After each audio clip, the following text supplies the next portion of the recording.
On the road again, our destination, Palenque, and the fantastic ruin site. It amazes us just how varied and wonderful each is. Once again, Birgit found us the best guide. Covered by jungle. You know, in back of Temple of the Inscriptions, okay, under all those trees right there, there's Mayan constructions. Trees growing through the ceilings of the buildings.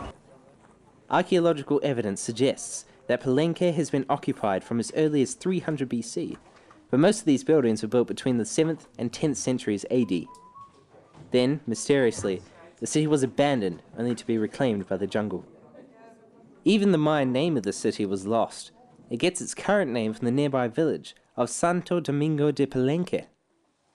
The ruins were discovered again and lost again many times until 1831, when two explorers called Stephens and Catherwood introduced the world to the mysteries of the Mayan city.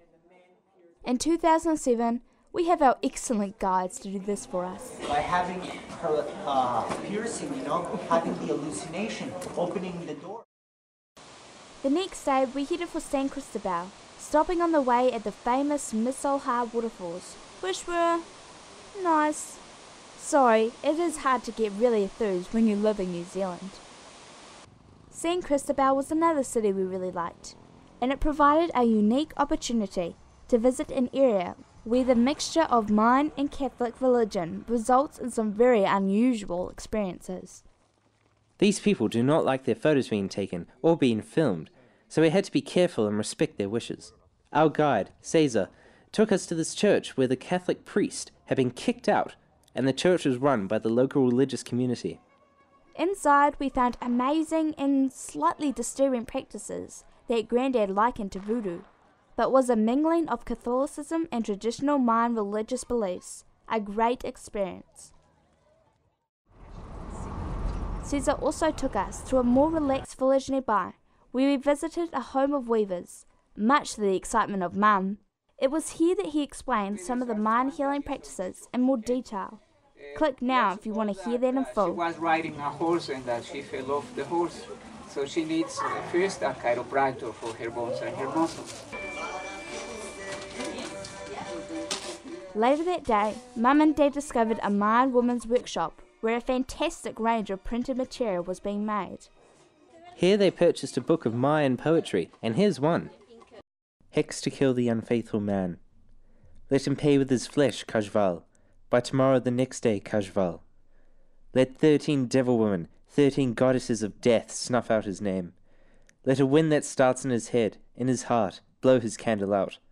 Let him die in the road. Let him be run over by a car, by a bicycle, break his leg. If he dies, I'm going to be laughing. Note to self, don't date any Mexican girls. Moving on, we headed from San Cristobal towards Veracruz. On the way, we stopped to take a boat ride tour up the Sumidero Canyon. The spectacular scenery and wildlife made this a fun boat ride. Sections of high cliffs reminded us of our Yangtze River cruise in China. One of the most interesting things we saw was a rock formation called the Christmas tree, which is actually created by moss hanging on one of the rock faces. Spectacular. Later that night at Veracruz, the group celebrated New Year's Eve, and with Cairan and Dad and Grandad all armed with fireworks, Mum described the evening as an episode of men behaving badly. Beginning a whole new year, 2007, in Veracruz, I could think of worse places to be. Of course, most people were on holiday, but we still enjoyed exploring the city. Like many of the places we visited, Veracruz has a rich history, well predating that of our own European history in New Zealand. The seaport was founded in 1519 by Hernan Cortés. Here he based his own conquest of Mexico on behalf of the Spanish king. The New Zealand conquest of 2007 was a much less noble quest, but equally as important to the eventual world domination by us Kiwis. Our journey continued to Puebla, which is a climb inland to over 2,000 meters above sea level.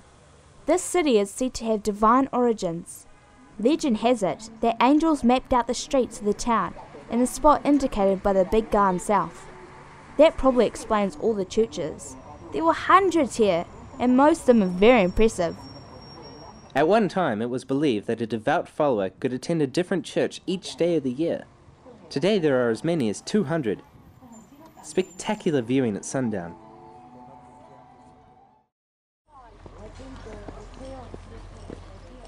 A short bus ride from Puebla is Cholula, which is the oldest inhabited city in Mexico.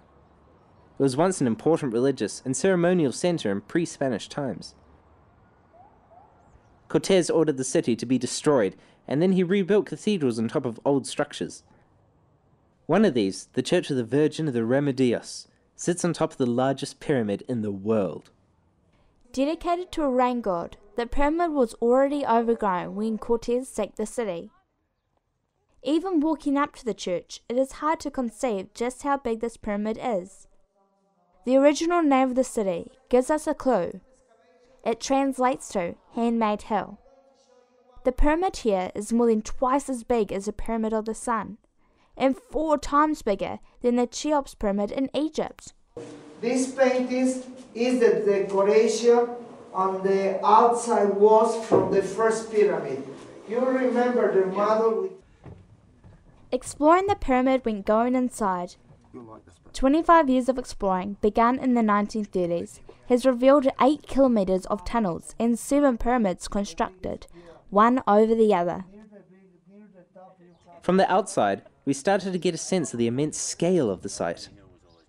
The Spanish knew what lay beneath the surface of the mound, but the task of dismantling the huge pyramid proved impossible. Instead, they built this beautiful church on top. Visiting here shows just what a fantastic tour this really is. Not only do we get to experience the native people's history and culture, but also the beauty and grandeur of the Spanish. Fantastic. Our tour that day ended with a visit to a cluster of nearby churches, each with its own unique architecture. This area is truly rich with Hispanic history and culture.